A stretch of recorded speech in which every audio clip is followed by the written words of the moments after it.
Buenas noches nuevamente por acompañarnos. El día de hoy estamos bien contentos porque tenemos una persona especial con nosotros.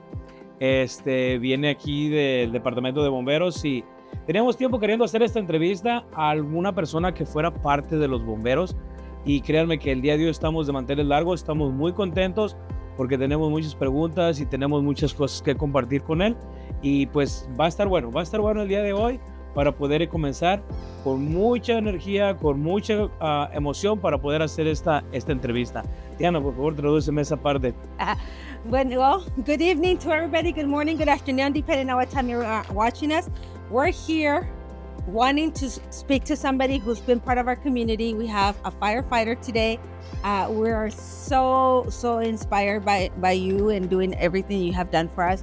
We have, it's just something we've been wanting to do a lot, and we're happy to see you here. Can we have you introduce yourself? I'm Scott Brown. I'm a Los Angeles County firefighter, and I work in the area of Altadena. Good. Well, thank you, Scott, for coming and joining us. One of the things we want to start off is asking you, Scott, I know we talked off camera and talked here and there. You're our neighbor here, so we're very fortunate to have you here, especially what we had last year. But you grew up in the area. Yes. Why a firefighter? It's just something I saw the fire truck go by as a little kid, saw what they were doing, and it was just something I was like, oh, that looks exciting, that looks fun. And that's what I pursued to become a firefighter, and it's taken me quite a while to do it, but I finally achieved the goal of becoming a firefighter. Oh, Yeah. So what other things were you looking at that it took you a while to be a firefighter? Were you thinking of other opportunities, other things you might be looking into, or you just took you a while to get all the training done? It took a while. The testing process takes a while. It's very competitive. Because there's only so many slots, but then you're testing against thousands of people at the time, and that was just what it took, Plus I was going out volunteering. I was taking classes to get myself better, to look more valuable to being a firefighter. So let me ask you a quick question. When you say this was very hard because there's thousands of people you're competing in, like how many times did you have to test or do the interview or whatever the process is to finally get in?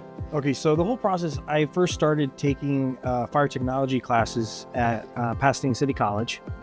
Then I went to Rio Hondo Fire Academy, which is a semester-long, 5 days a week academy, where I got a state certified, saying I'm a firefighter. And then I went and started volunteering at different little departments where I was just volunteering for 24 hours a day, because that's a typical firefighter shift. And I would go run calls and just gain that general knowledge and experience and learning from other firefighters, what the job is like and everything like that, and then continuing the education. And in the meantime, I was also testing with cities all around, up and down the state. I was going out to Nevada, Arizona area to test to become a full-time paid firefighter. And in the meantime, I got the opportunity to work as a student worker for the Los Angeles County Fire Department. And that was kind of like, for me, I felt like that was getting my foot in the door. Okay. So, and I was working in our fire prevention office. So I got to learn some of the side jobs of what firefighters do is in prevention. And I did that for 2 years, and then I got promoted within the department to a full-time status where I was working as an equipment maintenance worker. And there we were repairing all the firefighting equipment that goes on the fire engine. And I'd work on that. I did that for 9 to 10 years, and finally, and still testing for all these other departments. And LA County said, hey, we're testing. I put my application in. I tested. I got on, and then I got asked to come to the academy, and I went through the LA County Fire Academy, and 3.5 months later, I graduated, and I'm working as a firefighter for the department. Oh, cool. Yeah. So it's a lot of work. It's not because I want to be a firefighter when I grow up, and it's a lot of work behind that. Yes. To be that. Yeah. I mean, my job as a firefighter is not just putting out fires. It's problem solving. It's customer service, really, is the biggest thing. So we're going out there and helping people on their bad day. You know, a family member's sick, a car crash, a house is burning, anything like those things. We're coming to help, and that's what we're doing. We're just coming out to help, to provide a service. That's what a firefighter does. And it's just the same as if you worked in a grocery store and you were a checker, or you worked in there and somebody comes up and asks, where's this and where's that? And you tell them, you show them, you know, that it's the same concept. It's just more evolved over time. Wow. That's a lot of things that you get to do then. That's Yes. just stuff, and a lot of time it took you. So you've been a firefighter now for over how many years? Like a full-time bona fide firefighter? 9 years. 9 years. Yes. So during those 9 years, what's, I guess, the most impactful, the most devastating, I don't know how to say it, not meaning in a bad way, like the fires that you've been around here? I know you're here in Pasadena, Altadena area. We just had the Eden Canyon fires, and I'm sure you were part of those, right? Yes, I was. So from your experience, not just that, but what is the most impactful one that you've been part of, that you've been able to collaborate and work with everybody to put it out? I mean, there's a lot of little fires that I've had through my career, you know, of house fires, going on the brush fires up in Santa Clarita, up in the desert.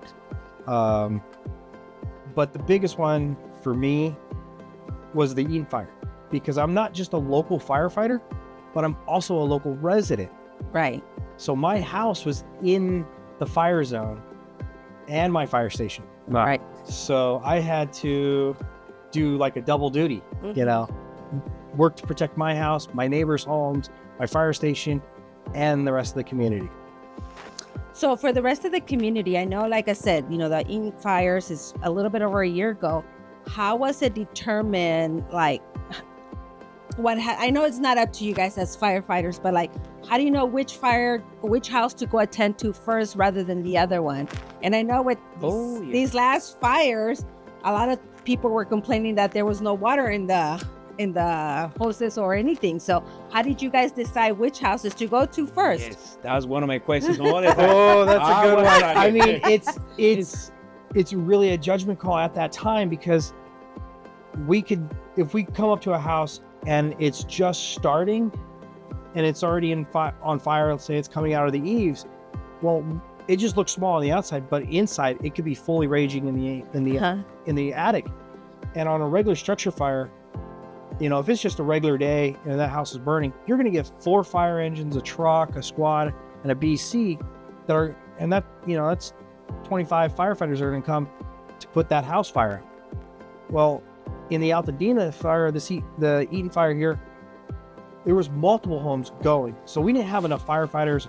There wasn't enough fire trucks in the state of California, first of all, to come and fight all the house fires. Yeah, and we had 2 fires going at the same time, because the Palisade ones, right? Palisades were earlier in the day, started late in the evening, and the winds were already erratic. But so if it's already started, it's going to take a lot of manpower. And it's sometimes better let one burn to save the rest. Okay. You know, that's why, and how the fire jumps around is also weird. Somebody's told me it's like a tornado. You know, you see the videos where the tornado goes down the street, and this house is destroyed, but this one isn't. But then the next one on the other side is destroyed, and it's kind of a catch. It just it catches and goes, or it doesn't. And I think we were talking a little bit off camera about that, on how here where your house is and where we're located currently, we're like we can throw a stone and hit the spot where everything started. Yes. And yet this is where the least amount, not that we didn't get hit from it, but it was the least amount in comparison to Sierra Madre, to Altadena. Most of Altadena is gone, if not completely gone. So it's like, how do you know, that's what I'm saying. How did you guys decide where to go, especially when those Well, the first day of the fire, I was actually my day off. oh, So I was at home. I had no power, which, okay, big wins. So we had no power. And I live with my dad and take care of him. And so we decided, hey, it's one day, let's just go out to eat. So we went over to Arcadia and we just were sitting down to eat and placed our order. And my phone goes off saying, hey, Pasadena has a brush fire right here up in the canyon. And the boundary lines for LA County and Pasadena are kind of squiggly around here. So I get that text. So I ended up calling my station saying, hey guys, there's a fire across the canyon. So they left and I called my neighbor. I said, hey, go around here, check this out. Tell me if it's big, not what do you see? assess it. Yeah, he assessed it. He calls me right back a couple minutes later. He says, come home. Oh. So I left my dad at the restaurant, called my brother, said, hey, come get dad. I'm going to work. Ran over to the station, got my gear, ran up to the house and packed up all of my stuff, my dad's stuff, because I know he's going to need his medications, all that stuff. Got that stuff in the car, got that ready. And then while I was still there, I was like, I had my gear. I just started going into what we do is structural protection. I'll walk around the house.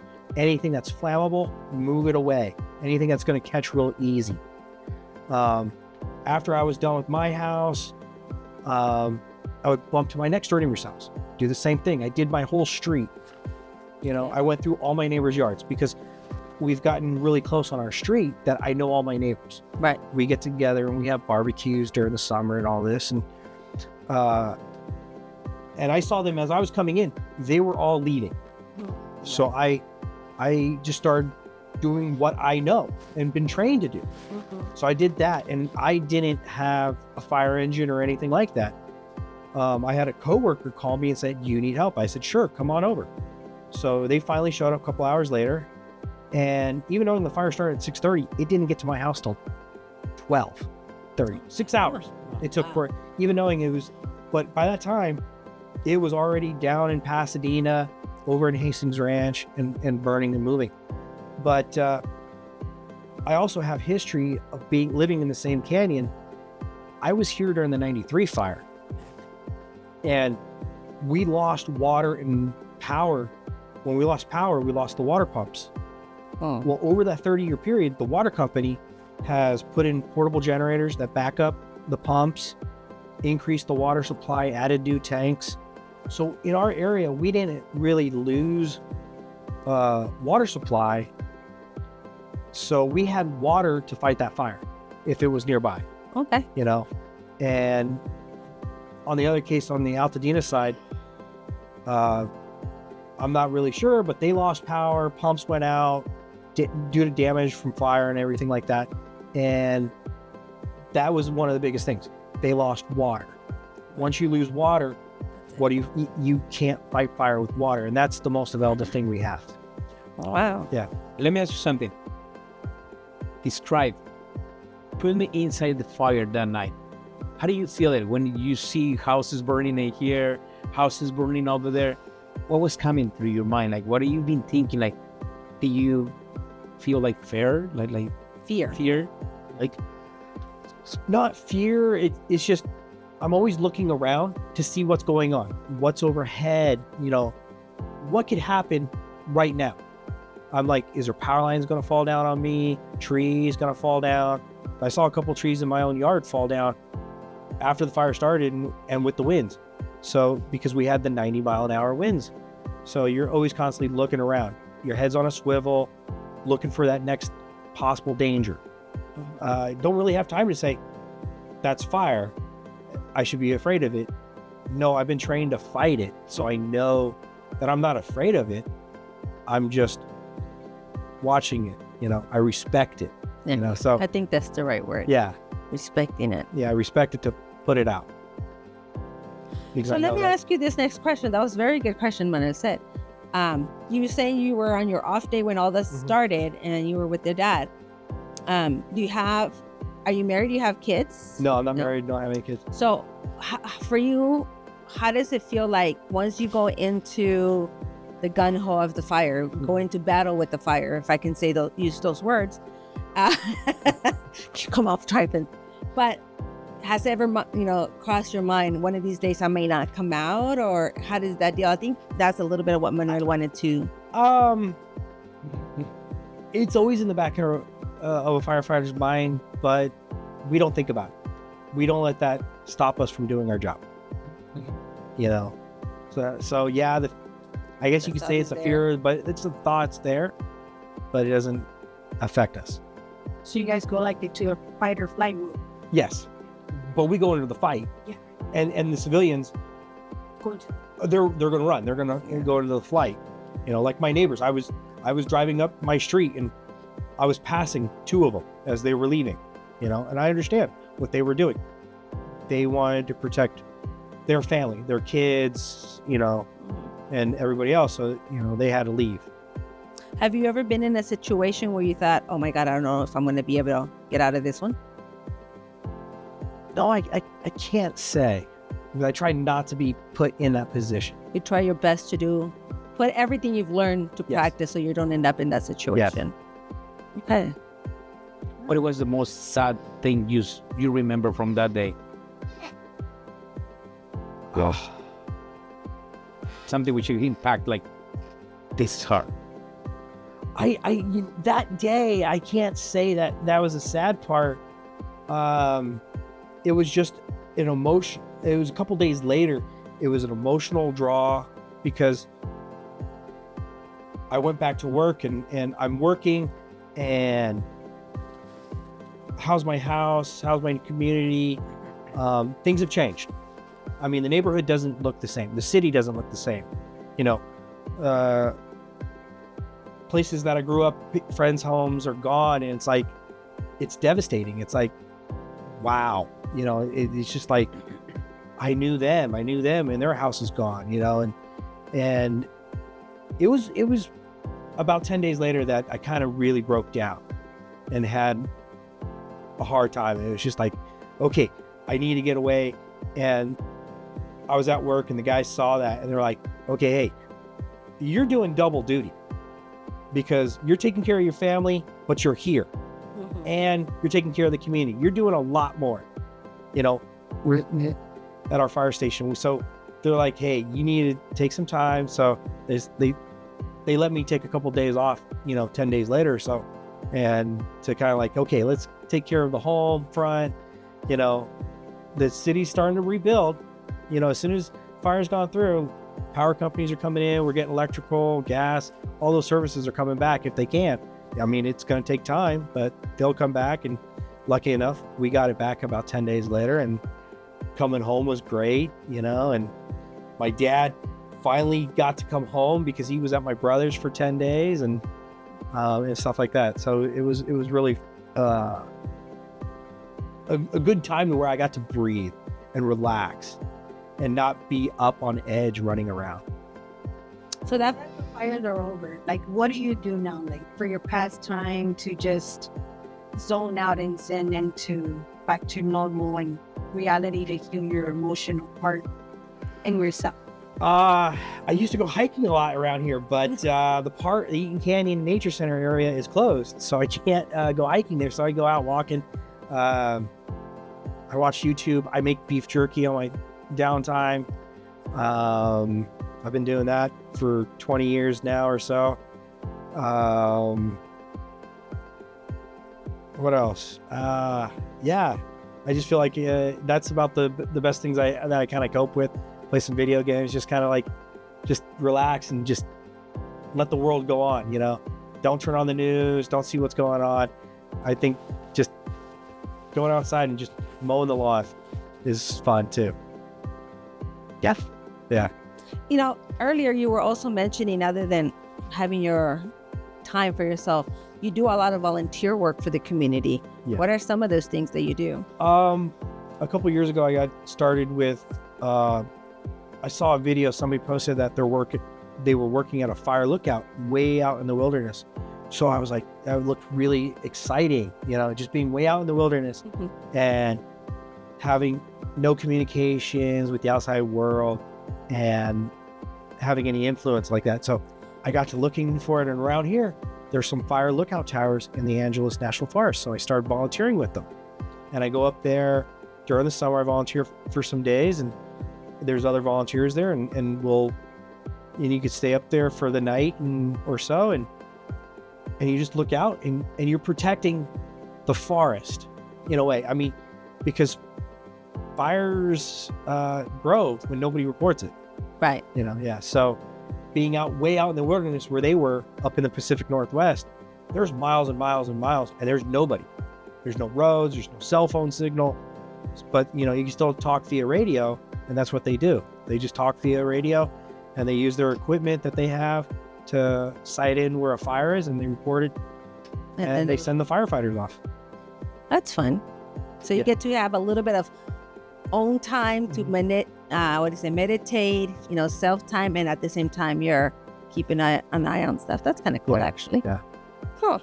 Yeah, so it's like you get to relax, and you don't hear the hustle and bustle of the city. You just hear the wind, the birds, whatever animals out there, So an easier question, I think it's an easier question.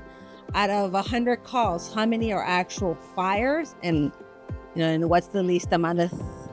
Very few calls for fire. We get a lot of false alarms, but our number one call volume in our job is medical. It's sick, it's hurt, family members ill. We'll go there, and we take care of them. We assess them, and then we'll send them off to the hospital. We're basically the first aid kit that people have. They call us. There's a lot of times people call us and they don't need us, but they still call us. But the people that need us don't call us. Okay. So it's like, is it good? Is it bad? But then, hey, we're there. We're always going to be there if you call us or you don't, And I have to say, let me take a quick break. Well, not a break. I'll interrupt you. This is what I say. I've seen you in action in those medicals. Yes, that one. I got to see him run. This man was flying. Shortly after the fires here, we had a lot of these trucks coming in to try to clean up all these wash-offs and stuff, because when the first rains came and all that ash just started coming down, we had an overflow of stuff. We ended up having an accident here on the property, and oh my God, I was crossing the street from one side to the other when I hear the truck. I mean, I got to witness it, and I was like, ugh. I thought I was going to die at that moment too. But I was talking to someone on the phone. I clicked them off, turned it off, and I was calling 911 to report the accident. I wasn't even done making that phone call, and I turned around because he's screaming. He's running behind me, already giving aid to this guy. I'm like, I'm not done. Hold on. I'm not done making my 911 call. And Scott is already there. Yeah. So, I mean, I've seen you firsthand, and shortly after that, and the paramedics come, but I can see that. And I mean, I don't know. I guess that's what prompted me to ask the question. How many are actually fires, and how many are accidents or stuff like that? Because, oh my God, like I said, I wasn't even done talking and giving descriptions over the phone when there's okay. And you were already there. And you're screaming at your buddies over here. Yeah, I need this, I need that. Give me a trinket. And it's like, all right, fun. Yeah. I don't know if you remember that. I remember that. I remember that well, because I was there starting to make lunch, and I hear what sounded like a dumpster being dropped, and I was like, and my captain's in the office. He says, "Hey, we're gonna get a call in about a minute." I went and looked out the window, and I saw this dust cloud, and I'm like, "Oh." I knew what it was because the big heavy trucks have been going up and down, cleaning out these debris basins. And I ran out. I told my engineer, "Hey, we're going to get a call. There's an accident out front." I just took off and left. I just ran out. I'm running up, and I see some power line shaking because he hit the telephone pole. Right. And then I get up to him, and I see this guy rolling around on the dirt. And I'm like, "Is this a pedestrian, one of your workers?" Oh. And I'm like, "No." But then I look down, and he was injured very badly. on his leg. Mhm. And I had nothing. So I took off my belt, wrapped it around his leg to make a temporary tourniquet. Yeah. And I could see my fire station. And while I'm waiting for the rest of my crew to show up, I reached into my pocket, I had my cell phone, I called our dispatch. I let them know that we had this call. Uh-huh. And the fire engine, my crew showed up. I yelled at them what I needed. They got it. We got to work. We just went right into going into our medical Yeah. ability, and we got them up and started transported. Probably within less than 10 minutes, we were up and out of there. I mean, it was lucky I for him. think 10 minutes is a lot. Yes. Because for you to find the gentleman that came out of that truck, because I saw how everything happened. I mean, this guy was heading south. Mhm. And by the time Scott got there, and I'm like in shock, looking at this, at the accident, I'm on the phone trying to give the instructions. The truck had already ended up facing north. Yeah, Wiped out a whole flipped. section here of our nursery, got everything out, Yeah. water spewing all over the place. But the way that front cabin happened, you thought this guy would have never made it out. Yet you saw him crawling, and when I saw him crawling, I actually took 2 steps back because I'm thinking that's a ghost. Truth be told, I thought it was a ghost. I got to talk to the guy afterwards, and Yeah, yeah. I'm so glad he didn't. It could have been a lot worse, and Mhm. he's alive. But like I said, I saw you in Yeah. action. Those are the great calls, because we send somebody off to the hospital. We don't find out what happens to them. Oh, but you ran those 10 minutes later. You went back to give him his foot. Yeah. That's Yeah, within 10 minutes, we found it. We loaded them up, and we all went off to the hospital. Yeah, Yes. yeah, You say good life eternity. yeah. So you guys are first paramedics as well? I'm only an EMT, so I'm just so a happy. basic life support, but I still, paramedics are the same thing, but I did anything that I would do. I took off my belt. I'm like, okay, and wrapped it around and twisted it hard till I can get an actual real good tourniquet on to get it up. And then we started taking his vitals. We wrapped his injuries, and then other people showed up. Yes.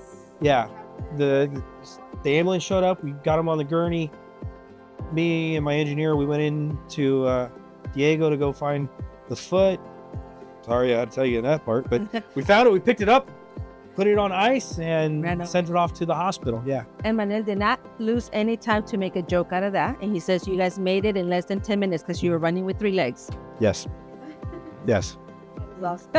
Yeah. So, yeah, that's awesome. That's really, really good. Thank you. Yeah. Thank you Yeah. for your service. But like I was saying, the best part about these calls is about a month later, he came by here. You called me and said, hey, come on by.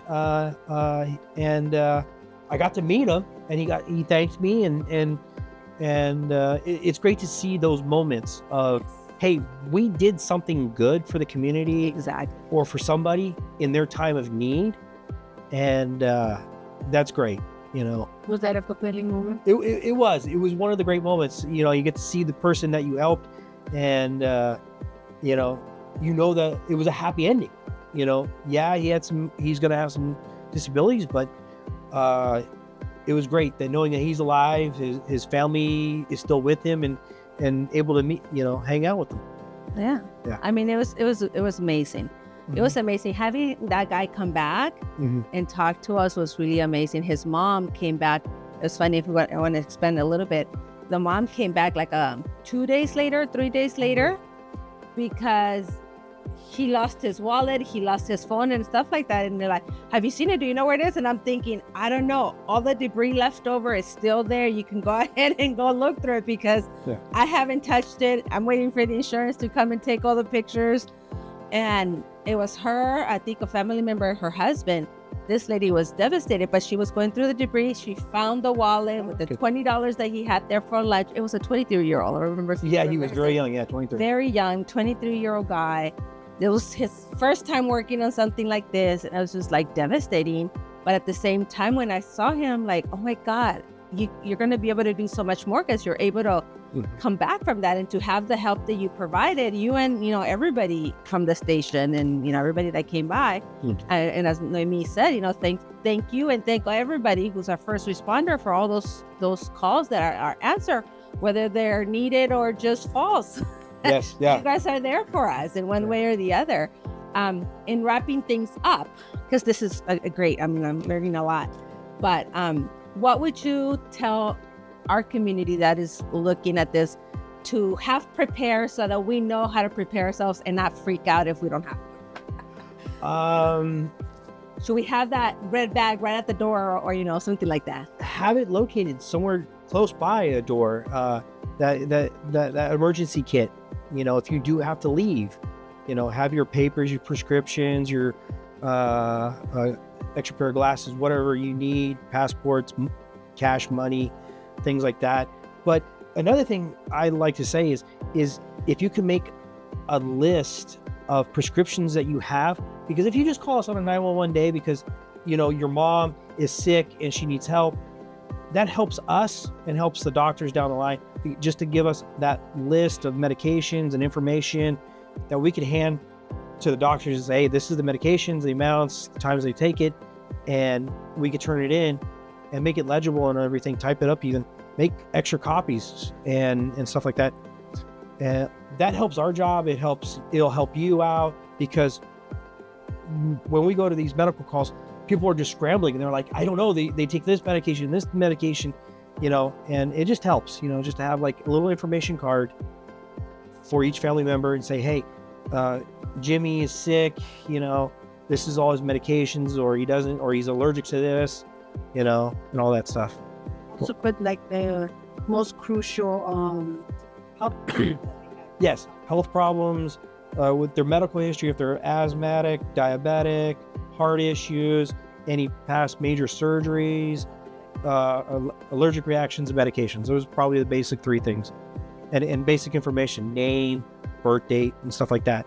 That helps us. That'll help you out. It'll calm you down on scene when we're there trying to do certain things.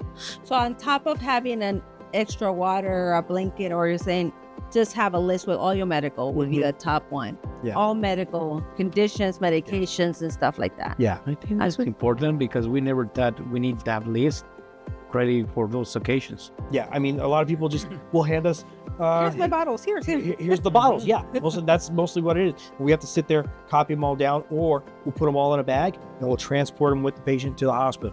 Okay. And then that will give out some basic information, name, the medication, the dosage, and who the doctor that prescribed it, and stuff like that. I mean, one of the those things, little things help. One of the things that I had not thought of, and most of us I think would do it, is we'll give the medication to whoever needs it, but not keep a track of when it was taken. And you mentioned that right now.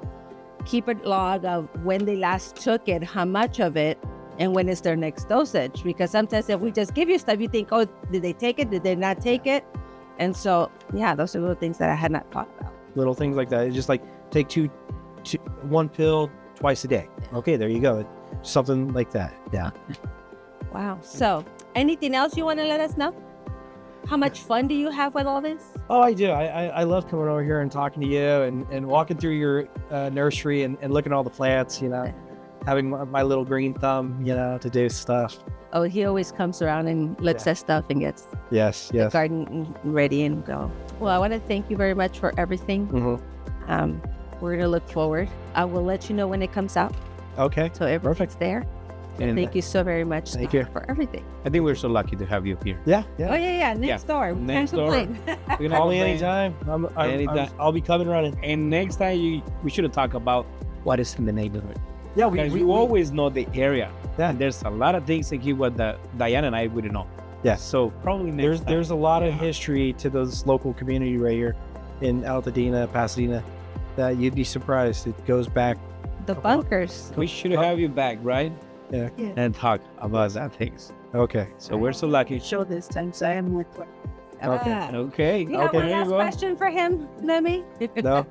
Very good. Okay. Very perfect. good. Thank Bueno, you. pues vamos a cerrar. Muchísimas gracias. Thank you. And Nos vemos. Muchas gracias. thank you. Bye.